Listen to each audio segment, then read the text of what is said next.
Hito laboral, 3 meses creando más de 200.000 nuevos puestos de trabajo con una seguridad social que se acerca ya a los casi 21 millones de españoles. La hostelería hace de palanca en el mercado laboral nacional en la previa al inicio de la campaña de verano. Los servicios explican que se hayan incorporado a las listas oficiales más de 260.000 empleados, responsable del 45% de los puestos creados en el trimestre y del 39% si miramos a las métricas de mayo.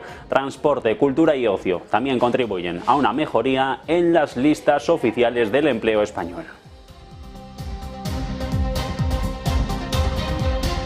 Lo relevante hoy, en cualquier caso, está en Helsinki, donde ha hablado el secretario de Estado de los Estados Unidos, Anthony Blinken, quien ha sido claro en sus comentarios por la guerra de Ucrania, hablando de error estratégico de Vladimir Putin en el campo de batalla. El alto diplomático del gobierno de Joe Biden considera que el enfoque de Washington sobre la guerra pasa por la defensa de la unión de la Alianza Atlántica y la ayuda del bloque económico occidental, liderado por Estados Unidos, pero también por la Unión Europea.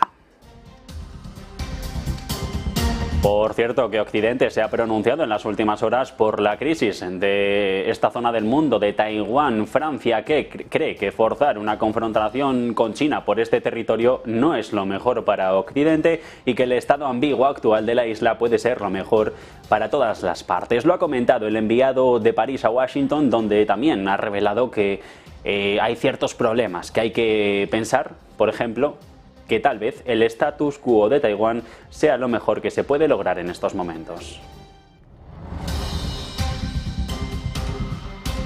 Entre tanto, los precios de los alimentos empiezan su descenso. La FAO asegura hoy que el coste de la comida ha bajado más de un 20% desde los máximos del 2022. En particular, las caídas lideradas por los cereales, los aceites o los productos lácteos, lo que debería ayudar a aliviar las presiones inflacionistas para los responsables políticos de todo el mundo. Los precios persistentemente más altos de productos básicos como la energía, los alimentos o los bienes industriales han sido tendencia común incluso desde antes del inicio de la guerra.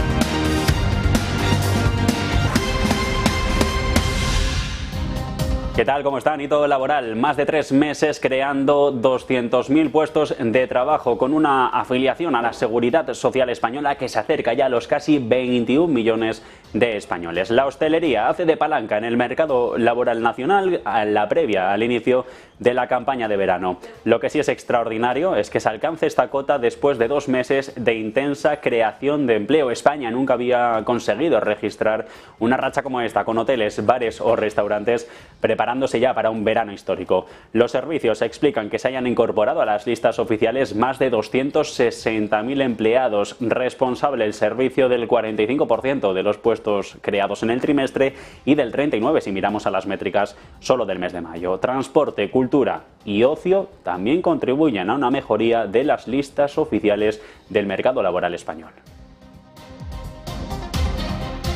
Entre esta historia suenan las primeras alertas. Fedea y BBVA Research avisan de que este segundo trimestre va a ser positivo en creación de empleo, sí, pero advierten de que el nuevo número de horas trabajadas no está manteniendo el buen ritmo de crecimiento de la economía en su conjunto. Se registra una recuperación desigual de los indicadores de empleo y se explica en que las horas trabajadas están todavía a medio recuperar el nivel del cuarto trimestre del 2019, justo antes del inicio de la pandemia de la COVID.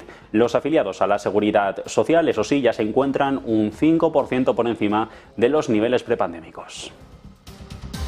Lo relevante hoy, en cualquier caso, está en Helsinki, donde ha hablado, y lo han escuchado aquí en Negocios Televisión, el secretario de Estado de los Estados Unidos de América, Anthony Blinken, ha sido claro en sus comentarios por la guerra de Ucrania, ha hablado de error estratégico de Rusia. Putin's war of aggression against Ukraine has been a strategic failure, greatly diminishing Russia's power, its interests and its influence for years to come. And I'll also share our vision of the path to a just and lasting peace. Russia is significantly worse off today than it was before its full-scale invasion of Ukraine, militarily, economically, geopolitically. Where Putin aimed to project strength, he's revealed weakness. Where he sought to divide, he's united.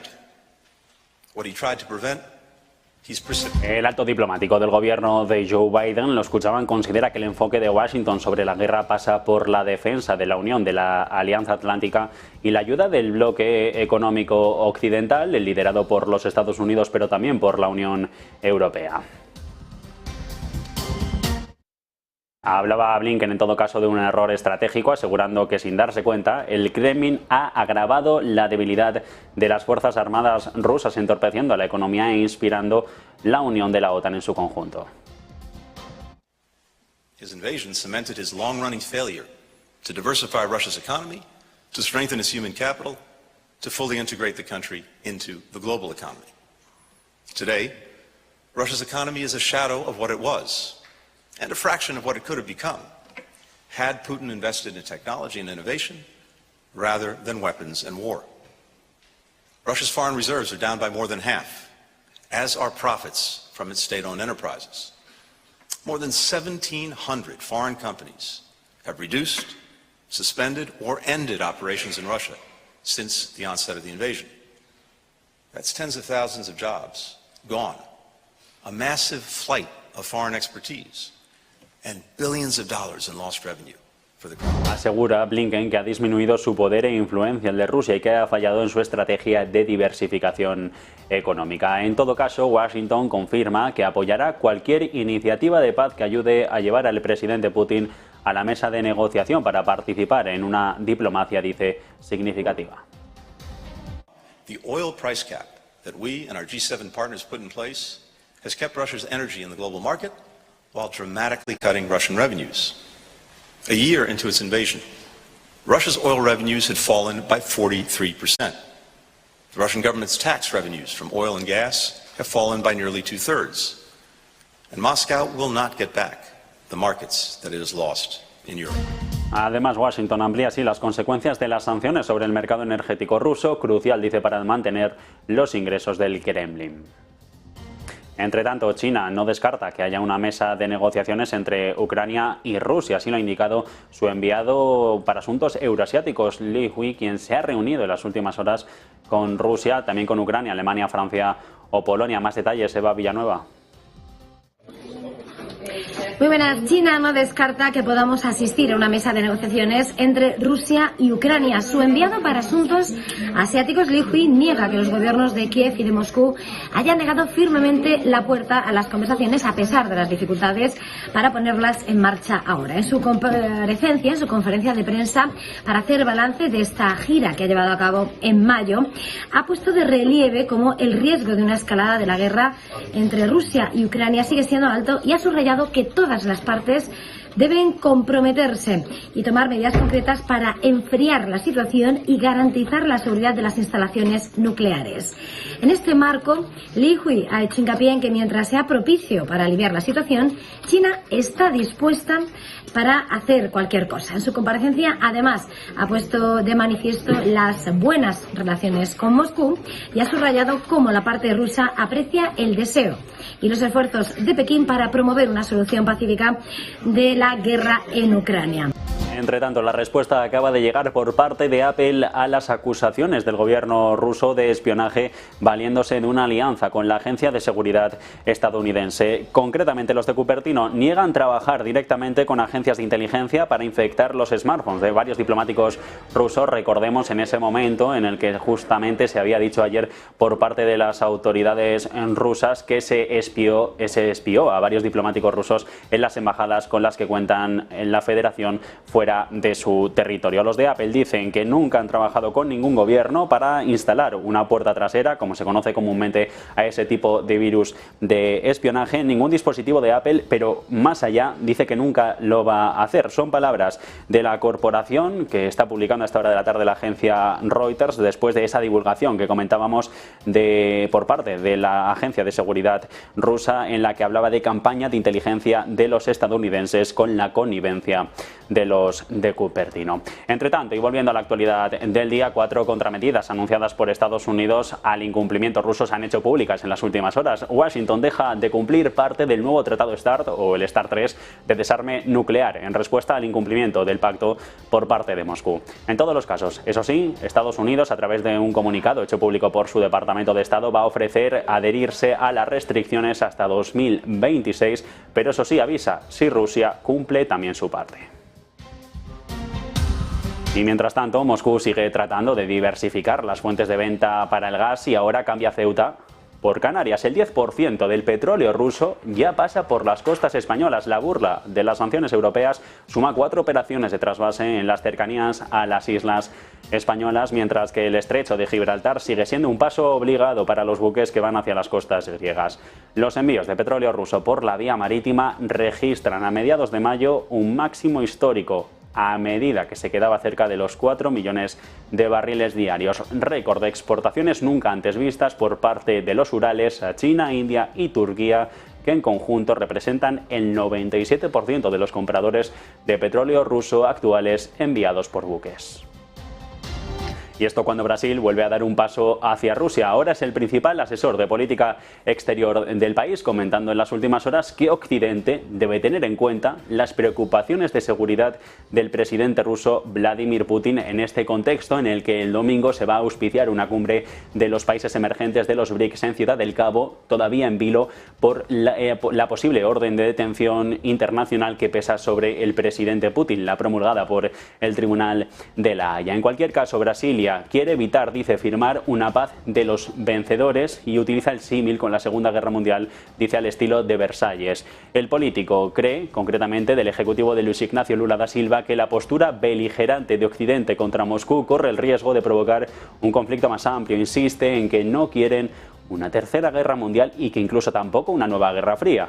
Apunta, eso sí, a todas las preocupaciones de los países de la región de Sudamérica, apunta que tienen que ser tenidas en cuenta si se quiere la paz. En todo caso, Brasil ha condenado ya oficialmente la invasión a gran escala por parte de Moscú y, de hecho, el presidente Lula ha sido acusado en las últimas horas de mantener una neutralidad claramente prorrusa. Afirman, en todo caso, desde el ejecutivo de este país que en repetidas ocasiones Kiev tiene la misma responsabilidad que Moscú por el conflicto y acusa a Washington de fomentar, dicen, la violencia sobre el territorio. Y sigue el debate también sobre la unión de Ucrania a la OTAN. Hoy se ha pronunciado, después de que hace unas horas lo hicieran Francia o Alemania, el primer ministro del Reino Unido, Rishi Sunak, dice ahora que el lugar legítimo de Kiev está dentro de la alianza militar y que están de acuerdo con los comentarios de hace unas horas del secretario general Jens Stoltenberg cuando decían estar en el camino. El primer ministro británico cree que las naciones aliadas estaban enviando una fuerte señal al presidente ruso Putin de que salvaguardarían los problemas de seguridad de Ucrania no solo en el medio, sino también en el largo plazo.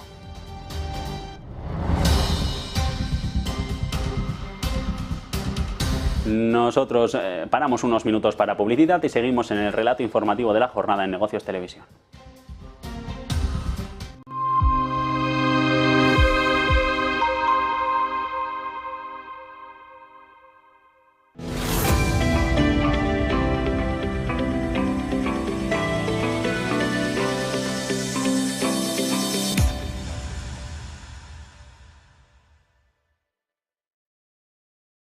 Ven al Torreón, estamos en El Pardo, un espacio único en plena naturaleza. Disfruta de momentos de desconexión mientras saboreas la mejor gastronomía. Disponemos de 7 amplias terrazas y salones para todo tipo de eventos. Degusta nuestros exquisitos platos acompañados de una selecta bodega de vinos. A tu servicio, un gran parking y zona infantil. Abierto los 365 días del año. Cocina ininterrumpida desde las 10 de la mañana hasta las 12 de la noche. Haz tu reserva.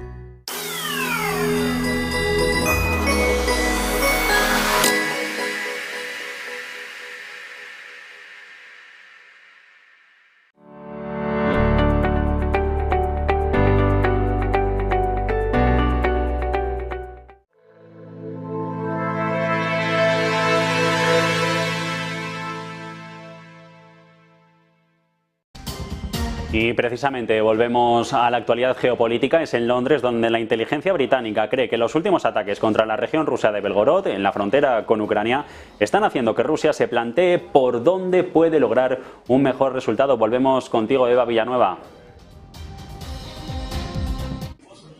Sí, China ha condenado enérgicamente el acuerdo comercial firmado entre Estados Unidos y Taiwán y también ha presentado una reclamación a la parte estadounidense, según ha dicho el portavoz del Ministerio de Exteriores de China. Y es que el gigante asiático considera que el acuerdo viola el principio de una sola China y aseguran que es el último ejemplo de cómo Estados Unidos está intentando vaciar de contenido este principio. El acuerdo se firmó en el día de ayer, jueves, e incluye medidas para agilizar los procedimientos fronterizos. Es el primero que se firma bajo el nuevo marco, que comenzó, por cierto, el año pasado, un marco que tiene como objetivo reforzar los lazos económicos entre Washington y Taipei y abrir Taiwán a más exportaciones de Estados Unidos. Es nuestra compañera Marta Vilar, Eva Villanueva, hablando sobre la respuesta de China al acuerdo comercial cerrado ayer entre Estados Unidos y Taiwán. Una respuesta que de primeras no ha gustado y nada a las autoridades de Pekín, como nos comentaba nuestra compañera en redacción. Por cierto, que Occidente se ha pronunciado en las últimas horas también por la crisis de esta zona del mundo. Francia cree que forzar una confrontación con China por Taiwán no es lo mejor para Occidente y que el estado ambiguo actual de la isla puede ser incluso lo mejor para todos los interesados. Lo ha comentado el enviado de París, Bougainville, a Washington, donde también ha querido dejar claro que hay ciertos problemas que hay que pensar, que ahora mismo el status quo de la isla, el que mantiene con Pekín, es el mejor que se puede lograr. Esto también entre las disputas entre ambas potencias por aquella visita de la presidenta de la Cámara de Representantes, Nancy Pelosi, el verano pasado a este territorio. Territorio de disputas ahora es el director ejecutivo de JP Morgan, Jamie Dimon, quien planea visitar la zona después de concluir su viaje de alto perfil a China, navegando por una región, dicen, políticamente sensible en un momento de mayores tensiones entre Pekín y Washington. De hecho, está previsto que el banquero Dimon llegue en unas horas a Taiwán como parte de su gira por Asia. Cuenta Bloomberg que planea auspiciar una reunión de unos 500 empleados y clientes locales para conocer de primera mano el negocio en el territorio. Todo en un contexto en el que las reuniones y movimientos ejecutivos estadounidenses están siendo observados de cerca en un entorno de elevadas hostilidades geopolíticas. Pekín, en todo caso, teme que estos movimientos le den a Taiwán los símbolos de la soberanía cuando reclame la isla como parte del territorio chino.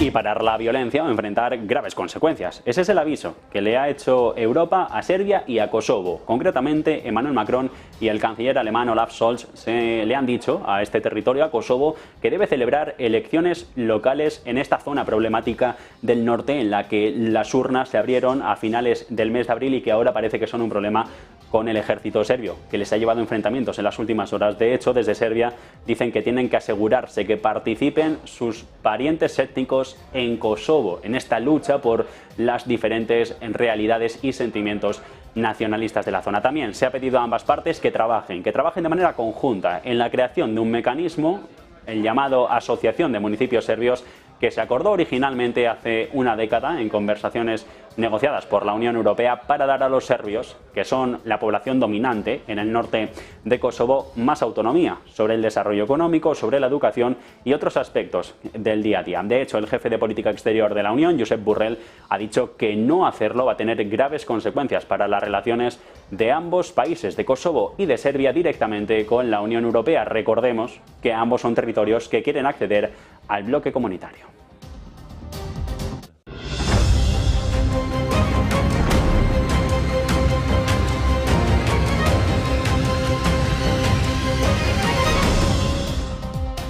Y estamos pendientes de que la OPEP decida nuevas medidas de política de producción este fin de semana en Viena. Los ministros se enfrentan a un mercado del petróleo sacudido por la volatilidad de la oferta, la incertidumbre de la demanda y la posible recesión que podría estrangular el consumo de combustible para el transporte. Desde octubre, el cártel con sede en Viena ha reducido la producción en 2 millones de barriles diarios en un esfuerzo por combatir el descenso de la demanda. Algunos miembros, de hecho, también han anunciado recortes voluntarios adicionales por un total de 1,6 millones de barriles diarios en abril. Como telón de fondo a la cita se analizan las declaraciones del príncipe saudí Abdulaziz bin Salman, quien recientemente ha advertido, lo contamos en Negocios Televisión, a los especuladores del mercado que podrían sufrir más, en comentarios que algunos han interpretado como un indicio de que podría producirse nuevos recortes en la oferta. Negociaciones avanzadas de las que habla hoy The Wall Street Journal de ExxonMobil y Chevron con el gobierno de Argelia para permitir a estos gigantes energéticos estadounidenses perforar por primera vez territorio de esta nación del norte de África para conseguir gas. El pacto, según el Ministerio de Energía, podría cerrarse a finales de este año, dando a ambas empresas estadounidenses la oportunidad de tener un apoyo en el país, un proveedor de gas cada vez más importante, recordamos, para Europa tras la invasión de Rusia. De hecho, Sonatrach, la que es la empresa estatal de este país, la gasista, está negociando con las dos compañías estadounidenses, centrándose en el gas y las reservas de esquisto de Argelia, dejando de lado a la española Naturgy. Se estima que las reservas de Argelia son las terceras más grandes de todo el mundo. Competencia investiga también a las eléctricas por presuntas irregularidades con el autoconsumo solar. Pone la lupa en las distribuidoras tras recibir quejas de provocar pérdidas millonarias a los usuarios por retrasos de trámites y por errores de lectura en la factura. Las pesquisas se centran sobre zonas de distribución propiedad de Endesa y en menor medida de Naturgy. La cuestión, dicen, no es menor, ya que estaría generando a los consumidores pérdidas de millones de euros por varias comercializadoras y usuarios de autoconsumo que calculan que podrían quedarse las pérdidas anuales para el consumidor en los 160 millones de euros. Y el Consejo de Estado de China considera ahora continuar con la exención de impuestos a los vehículos eléctricos. Concretamente, dicen que no es el momento de seguir trabajando hacia la transición energética. Tienen que validar el cambio de modelo tras la pandemia antes de la reapertura de esta segunda economía del mundo.